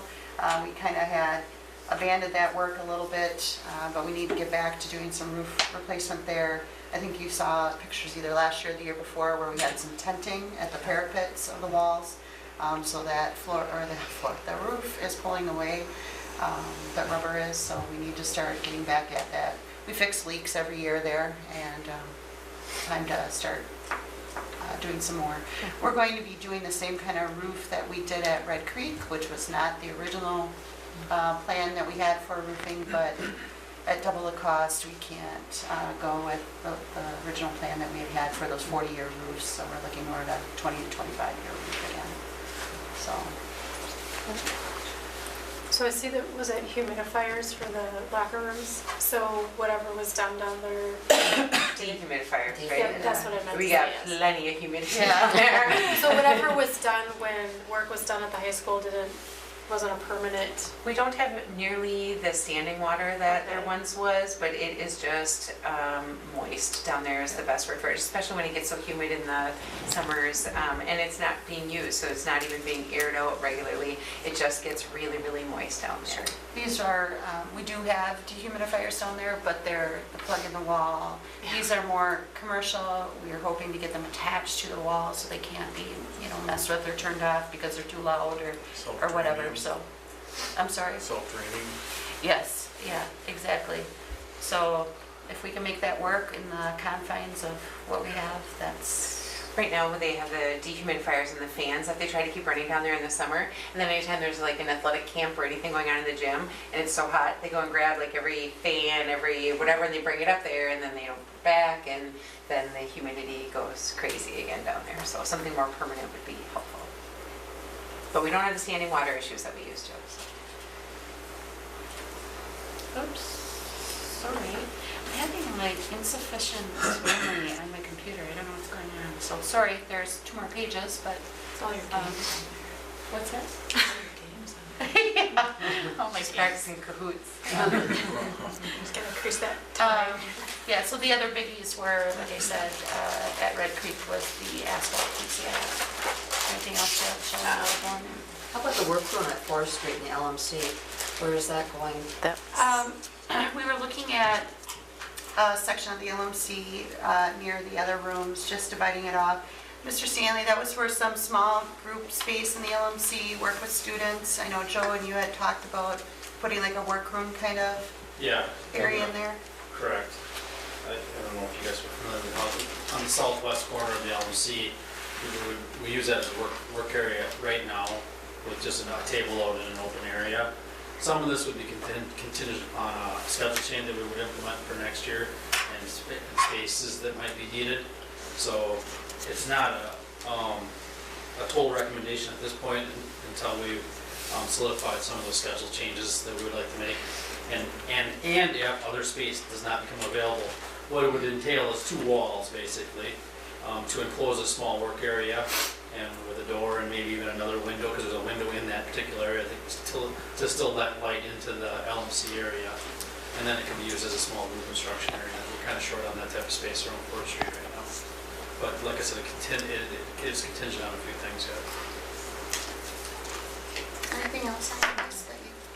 The missing pages were more about the middle school hot water heater and the railing that goes up to the playground out back needs to be replaced, some scoreboards for the gymnasium, the panic bar from the pool to the hallway. It's corroded over time with all the chemicals from the pool, and so it doesn't look very good. Some tetherball systems for outside, and then some bleacher repair in the gymnasium. So the other middle school ones. Looks like Ball fields are good. Yep, they're moving on. Track and Just need a couple patch kits for like I believe it's the pole vault runway. There's, it's starting to wear a little bit on some of that surface, so just some patch kits for some of the track areas, so field event areas. There's a lot of thought and a lot of teamwork that goes into this to keep everything in working order and safe, so thank you for your collaborative work with that. Are there any questions on the building maintenance plan? Is there a motion to approve the maintenance plan as presented? I'll make the motion. Thank you. I'll second. Okay, Patty, okay. All in favor say yes? Yes. Yes, opposed? Okay, thank you, Joe. Go over the budget overview. So we decided to take a little different approach to sharing the budget with you guys this year than we have done in the past, in an effort to increase transparency and everyone's background knowledge when it comes to our budget. And so instead of waiting until we get to a recommendation for you, we thought that we would kind of take you along each step of the way as the admin team works their way through it. So Jill's going to give you a similar background to where we started with the admin team and show you where we're at. So, as you know, one of the biggest drivers for our revenue limit for our budget is student enrollment. And projecting that kindergarten class is always the toughest. We try to use that crystal ball, but it doesn't always work so well. However, we do look at trends, and what this chart is, and I'll try to just make it really simple. These are the birth years. I got this from the live birth statistics off the website for the state of Wisconsin. These are the births for Jackson County. Well, not all students that are born in Jackson County come to the school district Black River Falls. So then I tracked basically 5 years later how many of those kids were in our kindergarten classes. It's not exact science by any means, because obviously kids are held back or whatever the means they may move. So we just look at that kind of percentage and see how many we did capture though in kindergarten.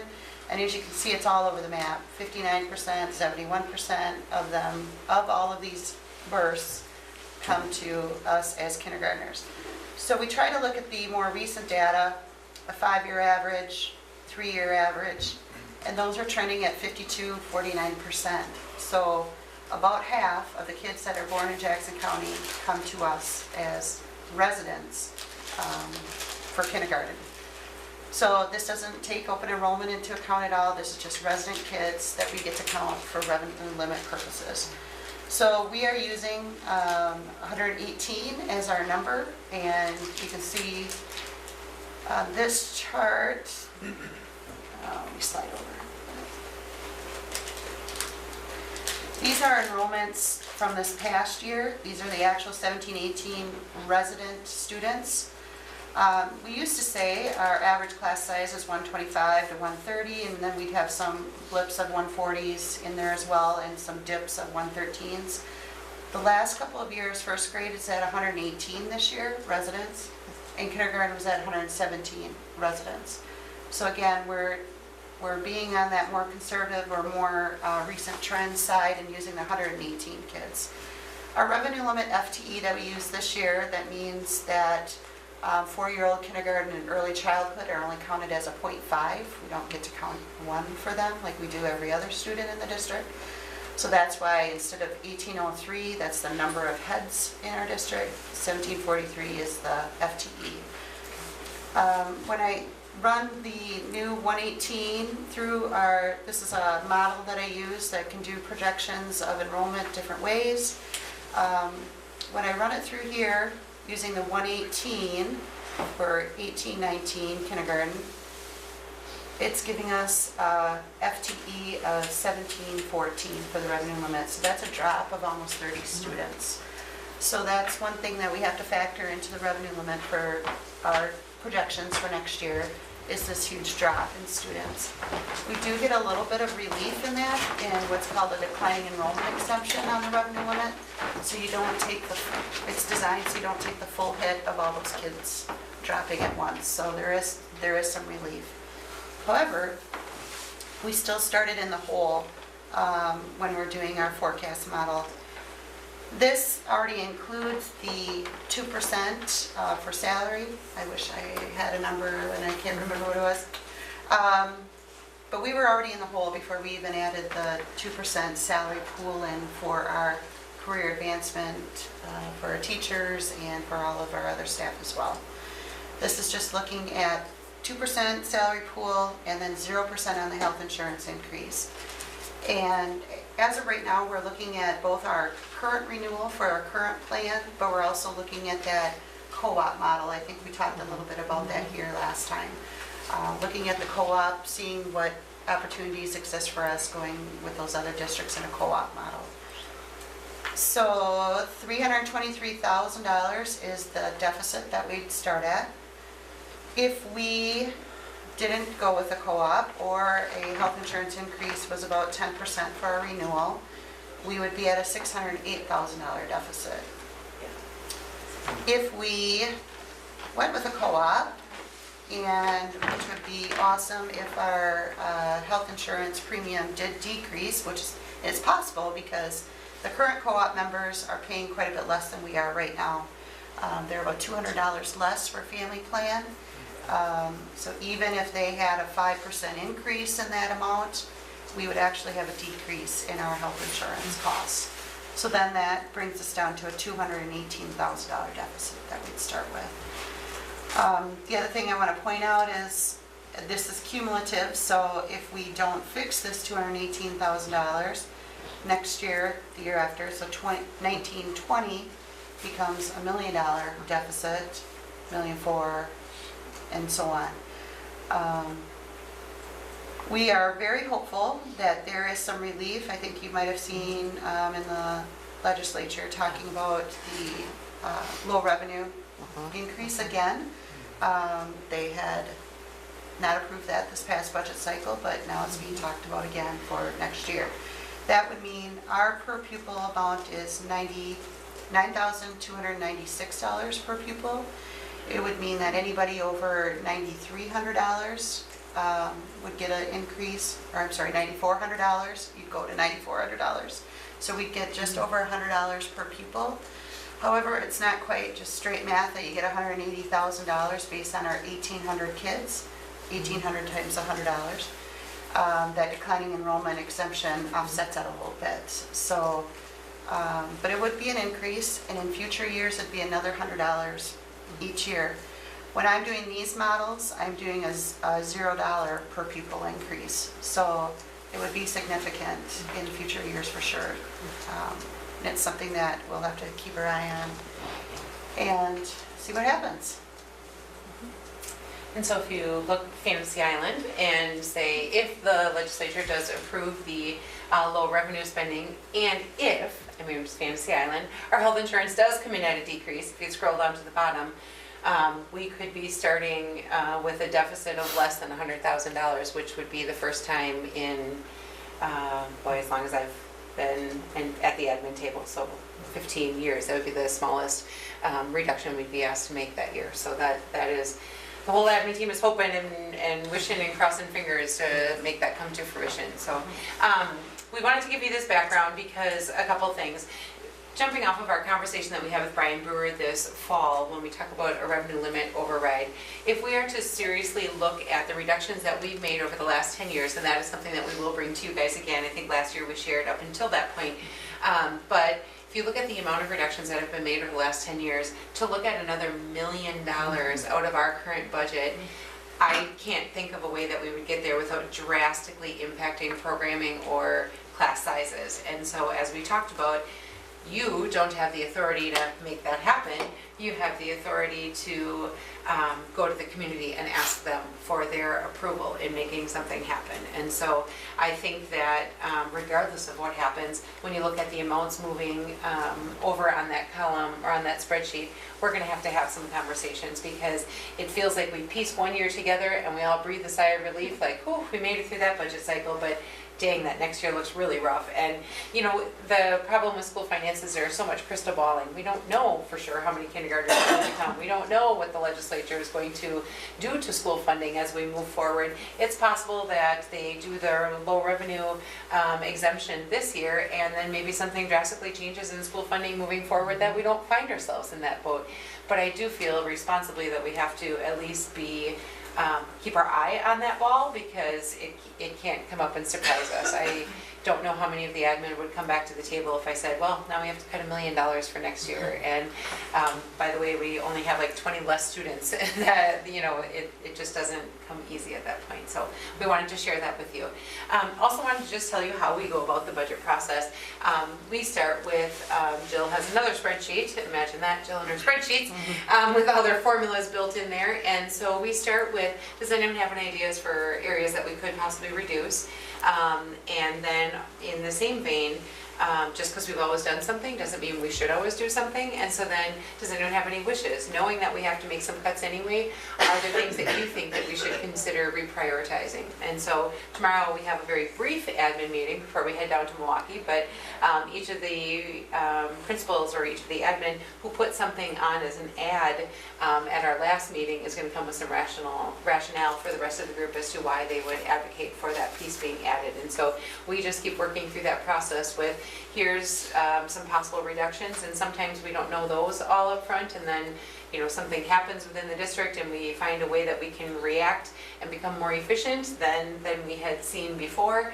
And there is always good reason to discuss what else we should prioritize. So it's a long process, but we can't think of a better way. So if anyone has that better way, other than significant donors, we're always wide open. Or expanding businesses or population. Right. Yeah, we did look around the admin table how many of us were going to continue to grow the population in our district, and a couple of us were tapping out, I'm just saying. So, Jill, when you showed the graph of enrollment and the births and all of that, it does go up and down. So, I mean, because we have 1 year that's down, there could be an up year too. For sure. So I think you need to look at those Absolutely. averages over time. You have to. The crystal ball. Right. Yeah, Because we're looking, when you look 5 years old, those kids haven't been born yet, and we're already banking on them coming to Black River Falls School District, so, yeah, there's a lot. It's interesting because these 2 years here, 14 and 15, 268 kids were born in Jackson County and 267 were born. Those are some of the higher numbers, but so was 258. And, you know, we just weren't getting 251 and we only got 114 kids. I mean, that was one of the lowest years just a couple of years ago, so. We have an expanding Amish population, and I'm wondering how much that impacts those numbers. Yeah, because remember, these are residents, not open enroll, choosing to go someplace else. They were born in Jackson County and live within the school district of Black River Falls They boundaries. don't attend your school. They don't Right. attend school. Right. I never thought about that, you're right. Absolutely. Scott had a question. The other thing I just wanted to note that was included in the revenue assumptions was that per pupil adjustment aid that we received, that was part of the legislature as well. We got a bump for this year that went up to $450 per student. In the 18-19 year, we're looking at $654 per student. So I just want to let you know that that deficit could have been worse without that as well. So that is certainly helping us as well. Okay. And that's Scott? outside the revenue limit, that's additional aid that we're receiving. So. Okay, Scott? So obviously, an increase would benefit our school district if they pass that legislation. So it's not uncommon for a district or a community that's in favor of the bill to write a generic letter, and then we pass it out or email that to our teachers or our community and say, if you have time, could you please call your representatives, and then provide that information to them. And hopefully we start getting some phone calls and we'll have an opportunity to talk to some of them if they come to our community. But And I should also point out, these are super preliminary, but it makes sense to me that our tax rate would drop if we let this deficit happen and it takes out of our fund balance and we aren't cutting expenditures, but our tax levy would drop. But that low revenue increase would bring it back up. And that first year, it would be borne by the taxpayers mostly because we receive aid on those expenses the next year. So. You're showing a tax decrease every one of those years. Right. Because we're getting less money. Because we're getting, right, but if I don't have that low revenue ceiling, if that gets to be brought up and help us out, then this number. That's our levy rate, right? I'm sorry? That's our, Levy rate, right. correct. So can we vote to keep it the same? Yeah, absolutely, but when we vote to keep it the same for a defeasance, like we have the last couple of years, that's been to pay down on our debt. We can't vote to keep it the same to use it for operations. So that's where you need the revenue limit override or this revenue limit increase as well.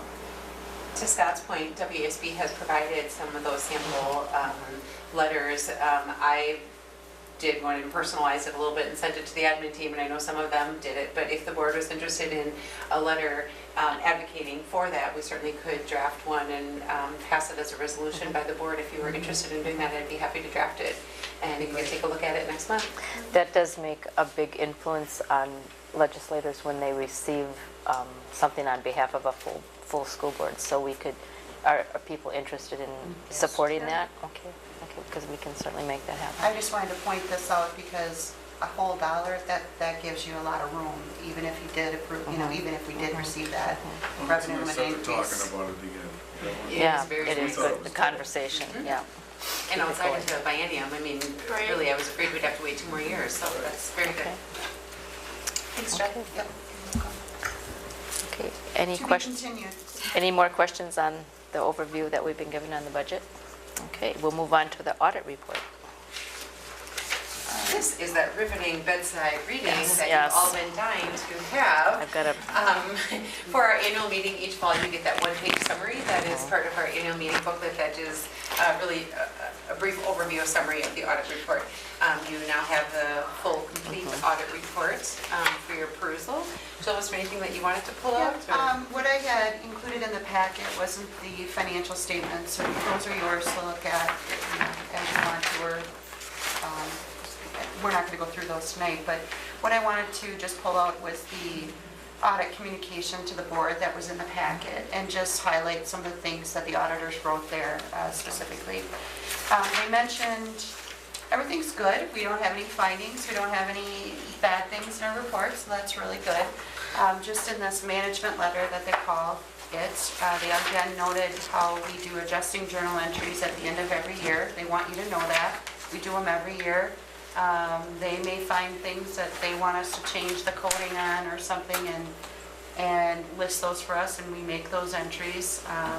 There are some things that they might help us with coming to what the entry might be, so they mentioned that in here too, that they do assist us at the end of the year with those adjusting journal entries. So I want you to know that as well. The other thing was about fixed assets. Capital assets or fixed assets are, they are mainly right here. They're in their paper, kind of, I don't want to say eyewash, but that's really what they are. We don't track them for any other purpose except for entries in our financial statements. We have to track assets and depreciate them. That was a requirement that came in about 10 years ago. Prior to that, school districts and municipalities did not have to track assets or depreciate them like a business would have to. So that was a new thing because they wanted financial statements to all look alike and look more similar. So we do track assets. They noted in our management letter this year that we did miss capturing a couple of assets, and we did do those after they pointed them out. And then we have a few assets that I'm going to actually have to call our software company because they're not depreciating correctly. So that's something I need to work through with Skyward to get that figured out. And they are old assets that when we first had to start capturing assets, we had a appraisal done. And so they are captured by a company and put into the system. And so, I don't know. It's beyond my knowledge of how to fix in Skyward, so I need to seek their help to get those fixed. But we will have those fixed before the auditors come back this summer. And we are talking about ways to make sure we capture every asset as we go along during the year and not wait till the end of the year and say, oh yeah, we bought that bus last July, so that should be on this year's asset report. So that was also noted, and I just wanted to put that out. Okay. Any questions on the report to the board on the audit? Okay, we need to approve the audit report then, if there are no questions. Is there a motion to approve? Make a motion to approve the audit report. Thank you. I'll second. Thank you. All in favor say yes. Yes. Yes. Opposed? Okay, motion carried. You received the meeting minutes in your packet. Are there any of them that you want brought out for discussion or changes? Okay, is there a motion to approve? So moved. Oh, Scott. Scott, and then Mary Jo? Okay. All in favor say yes.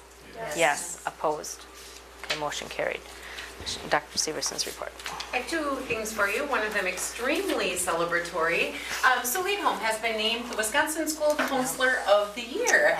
There are 4 counselors that were selected in the state, and one of them moves on to represent Wisconsin in the national competition, and Sue is that one from Wisconsin that is moving on. So she is living the high life. She has a new partner coming on board, and she is just incredibly honored by this. If you've had any interactions with her, hopefully they have been as positive as she usually is. She's one of those people that really positively impacts students and families, but also staff members. She's extremely conscientious in the work that she does, so we're extremely proud of her in that role. The second one is, you may have saw on the initial agenda that the Tiger Credit Union was on, and then I was able to make my second contact. I kept missing Mr. Becker, and so the Black River Country Bank is interested in also putting together a proposal for the board to peruse. And so as we just connected mid last week, I told him that the February board meeting would be good timing. And so either he or somebody else from the Black River Country Bank will be coming to have that discussion with you in February.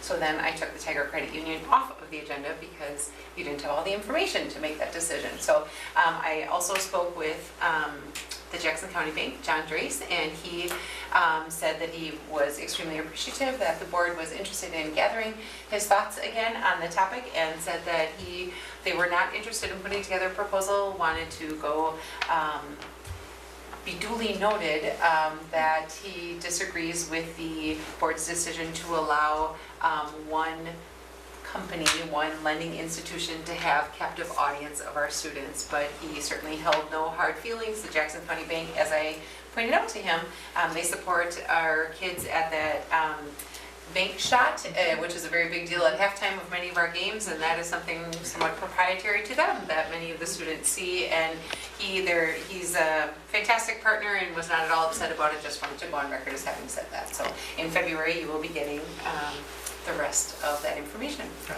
Tucker Country Bank. I would turn to the principals. They have put all their thoughts together into one cohesive theme tonight. You're in for a treat, folks. Bullying is the theme. I'll just start with the explanation for this. I was asked to come to the Title VI Parent Advisory Council with the topic of what do we do in Black River Falls in regards to bullying prevention. You know, it's a topic that we hear about all the time, and so we thought we would provide you the tools so that you can speak what we do out in the community. So.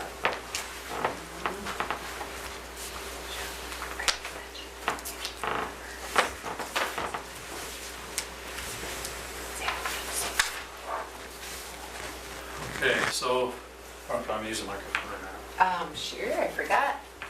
now. Thought you were gonna I can do that. Okay, so everything we do at Forest Street, or most everything we do, is infused right into our curriculum for anti-bullying type stuff. There's a few things outside of curriculum that we hold special events for.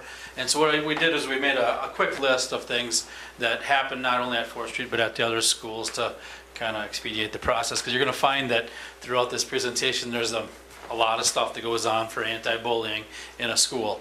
It's a day-to-day part of doing business. It's kind of, like I said, infused into a lot of things that we do. So I'll just kind of go through each item with you. If you have questions, feel free to ask me, and I'll do the best I can to explain them to you. We have one day in October where we advertise to our students that we're going to wear blue you would call it stomping out bullying. So the kids come in blue, and we kind of all band together and make a little announcement on the intercom about being good to our neighbors and being friendly and following the Tiger Way and that kind of stuff. So we kind of use different terminology, I think, a lot of times at Forest Street when it comes to the anti-bullying stuff. As you'll see, we've got it infused like in our CEFL training that we use with our 4K kids, and we've got it in our Tiger Way and stuff like that on how we approach different things. So Tiger Way instruction, developmentally appropriate teaching ways to be a friend. That's an ongoing thing. We do many lessons with kids within our classrooms. We have what we call Tiger Tuesday, that has something that happens every Tuesday. We pick something particular to the Tiger Way, and a lot of times that can focus on those relationship skills that we want kids to have and so forth, as far as how to treat one another. It falls under the respect category for the most part, and being safe sometimes as well. Okay. In our 4K through first grade curriculum, generally infused in how we get along with others, that's just, goes without saying, I would say. It's part of our social interactions and our, developmental stuff as far as playing appropriately, and so forth. So you'll see that throughout the entire day at Forest Street. The pyramid model training, that happens to be what we used to refer to as CEFL training. It's now called pyramid model training. That's the socio-emotional stuff where we try to meet the needs of our kids through our language that we use with kids, and we teach them appropriate language use and how to talk with their friends and so forth. There's a lot of basic needs that are being met in that pyramid model for kids to attend to, and for staff to use common language and skills for working with kids that might have those types of needs. I did a presentation on that earlier, if you guys remember that. Yeah. Okay, so small groups and individual help for those struggling with a variety of issues. A lot of that's done through our guidance counselor, Mrs. Firstenow. She has groups going on throughout the day when she's not teaching developmental guidance or putting out fires, that kind of stuff. So that's an ongoing thing where she's working with those social skills and helping kids build their tools and so forth with a variety of things. The Tier 2 interventions, including check-in and check-out and mentoring, that's PBIS terminology there. That's where we have kids on these behavior charts, where we track different periods throughout the day, and then we have them check in with somebody in the morning when they come to school, talk about what kind of good day they're going to have, and so forth, and set some goals on what they're going to work on, whether it's, it could be academics, it could be, paying attention in class, it could be different how they treat their friends, it could be a wide array of different things that they do, but they set some goals in the morning, and then at the end of the day, we have what we call the checkout time. That's where a mentor goes over how they did for the day, and they kind of process everything that's on that chart. Okay? All right, in kindergarten and in first grade, these are some of the specific lessons that Mrs. First now uses for, tending to, would be kind of anti-bullying type curriculum. Some real neat stuff. This isn't all of it. This is just a few things that she threw up there for us to look at. But it's an ongoing thing, like I said, at Forest Street. So infused in a lot of stuff. Any questions at all? Thank you.